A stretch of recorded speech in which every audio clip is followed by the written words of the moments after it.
Okay, now it's time to get into the trailer. So first thing is the stairs.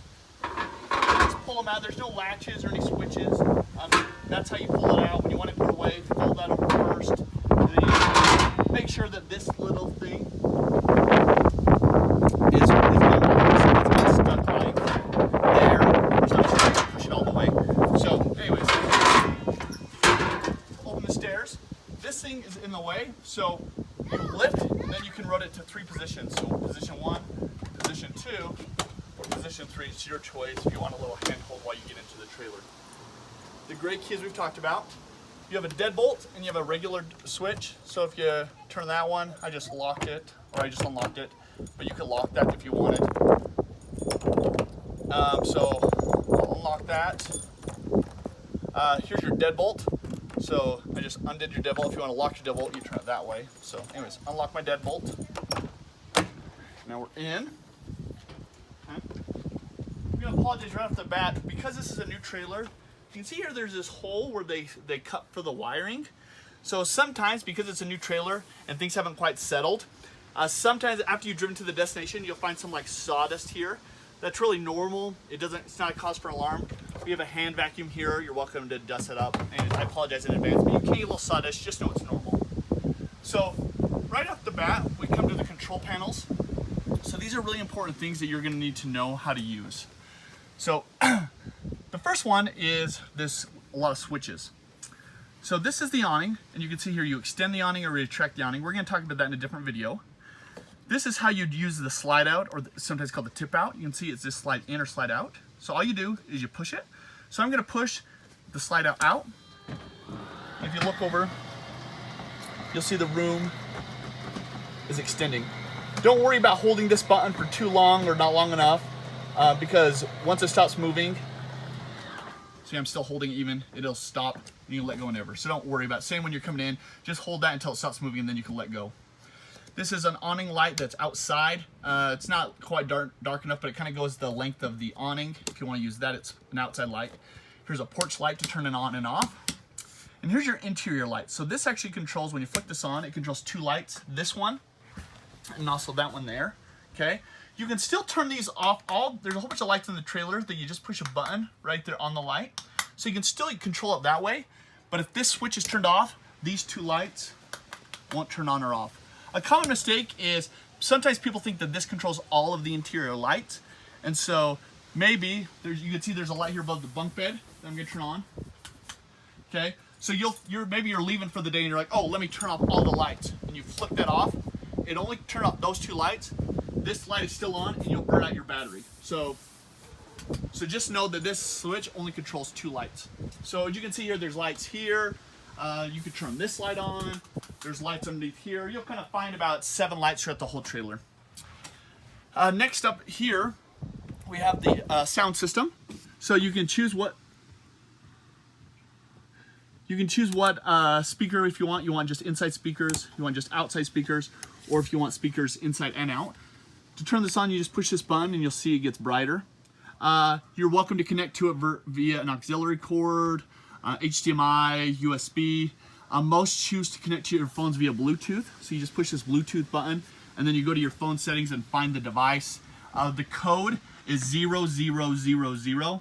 That code is also listed on the back of one of the, there's a few remotes here. So you have a sound remote and also a TV remote. The Bluetooth code is on the back of that remote. Okay. And then when you want to, if you don't turn this off again, it will burn the battery. So you push and hold the button. And when you see that button turn red, you know it's turned off. When you're not using it, do that. Otherwise, you're using your battery. Okay. Here's the last control panel. Okay. So these right here, these 4 things are all buttons. And you push them to choose the level. So right now, if you push this, I push it and I can see that the battery is completely full. Okay, and you can see when it's down to 3, it's 2/3 full, 1/3 full, or empty. So you can use it throughout the your rental period to see how you're doing with levels. This is your freshwater tank. So right now this is only 1/3 full. This is your black water. Now this one it'll start in empty, and as you use the toilet and whatnot, this will slowly fill up. So this will tell you, if you need to go mid-rental period. Most don't have to do this, but if you rent this for like 2 to 3 weeks and you're using the toilet a lot, you might have to go dump the trailer mid-rental. And here's your gray water. Again, that's your sink and your shower water. And right now it's empty. And so again, as you use the shower and sink, this thing will fill up. Just one more thing about this. If your battery runs out before your trip is over, so what I would recommend do is connect it to the generator. And the generator could charge the battery in about 2 hours. So you just need to run one of the generators, have it connected to the trailer. It'll charge it in 2 hours. If you don't have a generator with you, like you chose not to rent it, then you could just drive it to a place that has power, plug it in. You can connect it to your vehicle and turn the vehicle on and run your vehicle. The vehicle will slowly charge it, but that's gonna be a slow process. I'm not exactly sure how long, but it's definitely your vehicle's gonna be running for a few hours to charge up the battery very well. If you ever want to use water, you have to turn on the water pump. So if you turn it on, you'll hear it run just for a second and it's pressurizing the system. But you turn that on if you want to use the sink, or if you want to use the shower, or if you want to use the toilet. If you don't turn that on, you'll run to the faucet and you'll turn on and nothing will happen. So turn that on when you want to use water. When you're not using water, I recommend you turn it off. It just saves a little bit of battery. The other is the water heater. So if you want hot water, there's a 6-gallon hot water tank, but it takes about 15 to 20 minutes to warm up. So if you're like, oh, I want to take a shower, or I'm going to need hot water, make sure you flick that hot water switch on about 15 to 20 minutes before you want the hot water. You do not want to just leave it running all the time because it'll use up your propane. It'll also use up a little bit of power. So anyways, you just flick that on. You'll see this little red light. It's called a fault. I don't know if you saw that. When I first flicked it, turned on. That's the pilot light. So that means it's trying to light the pilot light, and then you'll see it'll turn off, and that means that the pilot light is lit. Sometimes that will come on and off about 2 or 3 times, and that's really normal. It's only a problem if it's still on after a few minutes. You can see that it just went off, but after a few minutes it's still on. That's, there's an issue, but that's never happened before. So that's everything with that. Here's your TV. You can watch it from the bunk beds, or you can undo the strap and kind of rotate it around, and you can watch it from over there. If you want to connect to, I don't have any HDMI cords or anything with it, so if you want to watch something on it, you need to bring like a DVD player or something to watch it with, and then an HDMI cord, and you just plug it into the HDMI cords that are on the side of the TV. All right, so just continuing on. So to orient you, we have 2 bunk beds. You can see here, they're both twins. You could probably fit 2 adults, but it would be tight, but definitely 2 kids. Underneath this bunk bed, there's this little kind of switch, so you have some extra storage. Here is where you have the fire extinguisher if you need it. We have storage space. Here's your fridge and your microwave, stove and sink. So a couple things. Again, the microwave, it's a convection microwave, so it can do more than normal microwave, but it requires the generator to be running. Both generators need to be running if you're using my generators. Excuse me. The fridge. So I'll have the fridge turned on for you ahead of time.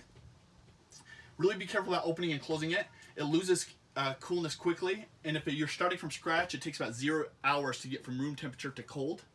You can see there's 3 settings. So you can run the fridge on 3 different settings. One is power, so if you got it like at a KOA or someplace with power, you can just plug it in and run the fridge off of the shore power. Or this little flame, you can run off of propane, or you can run off of the battery. You push this button, and you just keep pushing to choose how cold you want it. That's the coldest setting. I would never run this off of the battery. If you run off the battery, you're going to kill your battery in like 2 hours. A common mistake is people will accidentally choose to run off the battery. By the time they drive and arrive at their destination, their battery is dead. So usually you're going to run this off propane, and it's going to last for days. That's definitely your best setting. When you do flick it to the propane setting, you need to, if you have opened your propane tank, where I showed you how to do that in another video, this exclamation button will turn on, and that's basically saying, I'm not getting propane for some reason. Sometimes, even if that's open, especially when you're first starting the fridge, this light will come on. All you do is push this button to like reset it. It's kind of like the pilot light isn't lit, and you may have to push that 2 or 3 times over the course of 5 minutes, in which case it's usually good. That's not an issue. So there's your fridge.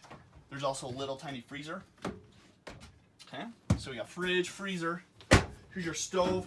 If you want to use your stove, you just choose which one you want to use. You push it to the light button, the light setting. So now it's opening some propane.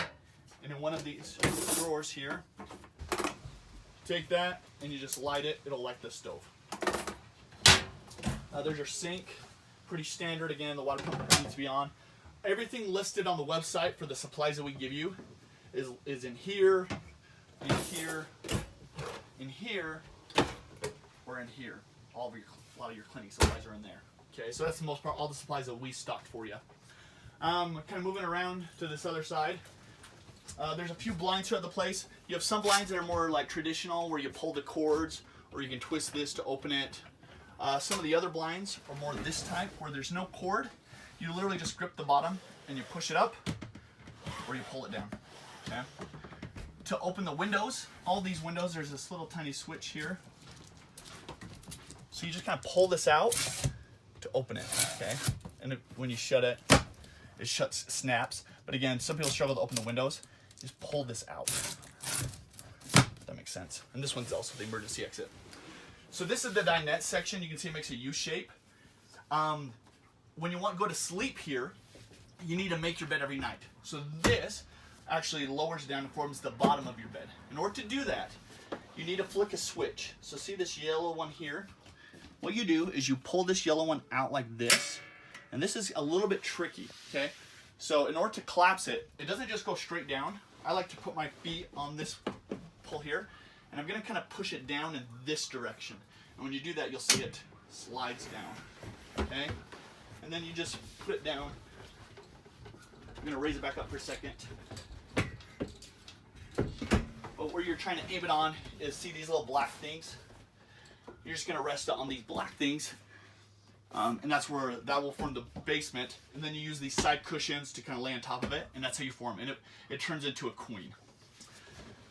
Continuing on, we got the bathroom.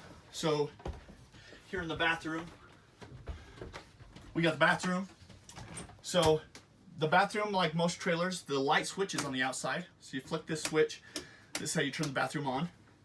In here you'll find like the broom and bath, garbage can you're welcome to take out. So there's a shower, okay?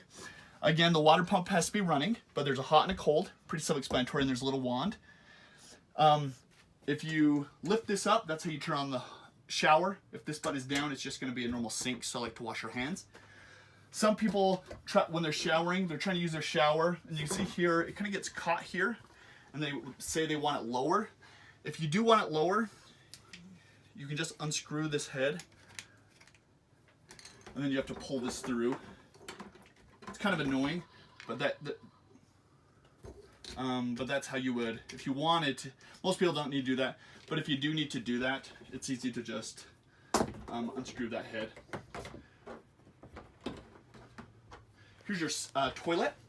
So one thing about the toilet comes preloaded. I've already put enzymes in it. It's ready to use. Make sure you turn on the water pump. Then when you go to flush, so on this toilet, okay, if you just pull it a little way, it fills up with water. It's not opening the hole. This is like if you're going number 2 and you just want to fill it up with a little water first. But then if you want to flush it all the way, you pull it all the way, and you can see it's running water as well as opening the hole. Up here, if you want to open up, if you turn this counterclockwise, you can open this up and get air in there. There's also a button right here for a fan. You can turn the fan on, okay? That's pretty self-explanatory. Last thing is, when you're gonna shower, you'd obviously shut the door, but you're also gonna pull this curtain closed. A lot of people forget to pull the curtain closed, and this door is just not meant to have water on it all the time. Just one other thing on this toilet, make sure the only thing you're flushing down the toilet is toilet paper. You don't want to put tampons, wet wipes, other things. The only thing that go in there is toilet paper. It can clog the pipes, and they're extremely hard to unclog, so please make sure the only thing being flushed is toilet paper. Next up, this is the thermostat. So in order to run the thermostat, it's pretty simple to use. You push the mode button, and you can see all the settings. You can see there's a little, you can't really see, but it says off right now in the right-hand corner. You push it again, and it will take you to the fan settings. So you just keep pushing mode till you're done with the mode you want. This is just saying what setting you want the mode on. You can see low, high, or auto. I recommend you just leave it on auto. And again, I'm just pushing this to get to the setting I want. So again, leave it on auto. Push mode again, and now it's saying there's that snowflake and it's saying cold. So this is where you can just set what temperature you want. You just push it up or down to set the cool temperature wand, like cool it down to this temperature. Again, the air conditioner will not run if the air conditioner will not run without the generator. And I push it again, and now you can see there's a little furnace symbol. This is what most choose to run to set it to. And then you just choose the temperature up or down, and you set the temperature to what you want to heat. You want the furnace to heat it to. So it's easy. Just turn on and set the temperature. The furnace just takes a little bit of propane. So that's really all you're taking there. You're just causing a little propane. The air conditioner is going to run off the generator.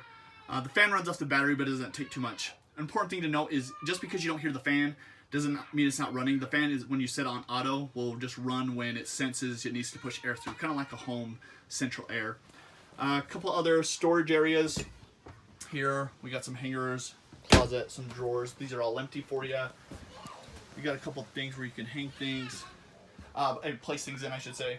Down here is a propane and a CO2 monitor, carbon monoxide monitor and propane gas monitor. Also, here's the other smoke alarm. Again, this is another one that some people accidentally trigger when they're cooking in here and they get too smoky. You can see there's a silence button right here if you need to silence it. Otherwise, just, open the doors, open the windows, clear out the smoke, and it'll turn off. So all the outlets need power, except for underneath the TV, you'll find this USB cords. These do not need the generator to be running. You can run these with just the battery. So if you need to like charge a phone, but like all the outlets on the inside, all of them require the generator to be running, except for these two USB ports. Again, that's just under the TV.